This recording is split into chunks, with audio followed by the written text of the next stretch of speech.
இயேசுவுக்கே புகழ். இயேசுவில் பிரியமானவர்களே, இன்று நம் ஆண்டவர் தானியேல் 2 அதிகாரம் 21 வசனத்தினூடாக இவ்வாறு நம்மோடு பேசுகின்றார். காலங்களையும் பருவங்களையும் மாற்றுபவர் அவரே. ஆண்டவர் அனைத்தையும் தன்னுடைய திட்டத்தின்படி உருவாக்கி அதனை செயற்படுத்தி நிலைநிறுத்துகிறவராயிருக்கிறார்.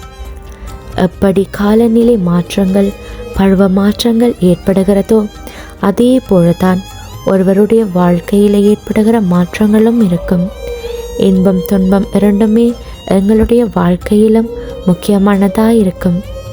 துன்பங்கள் மட்டுமே வருகிறதே, அடிமேல் அடி விழுந்து கொண்டே இருக்கிறதே, எதுவும் ஒழுங்காக நடக்கதில்லையே, எடுக்கிற காரியங்கள் எல்லாம் கைகூடி வருதில்லையே என்று கவலைப்பட்டு கொண்டிருக்கிறீங்களா? ஆண்டவர் பருவநிலையை எப்படி மாற்றி மாற்றி அதனதன் ஒழுங்கின்படி அமைத்து செயற்படுத்துகிறாரோ அதே போல எங்களுடைய வாழ்க்கையில் அவர் நிகழ்த்தும் ஒவ்வொன்றும் அவருடைய வாக்கு அன்றி நிறைவேறாது.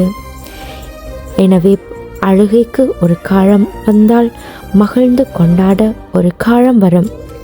காலங்கள் போலவே தான் எங்களுடைய வாழ்க்கையும். எனவே பிரியமானவர்களே, ஆண்டவர் சகலத்தையும் மாற்ற வல்லவர்.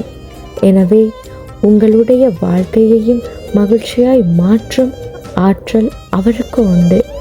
அவருடைய வார்த்தையிலும் அவருடைய அற்புதங்களிலும் நாம் முழு நம்பிக்கை வைக்கும் போது அவர் எங்களுடைய வாழ்க்கையிலும் சிறந்ததை நமக்கு செய்வார்.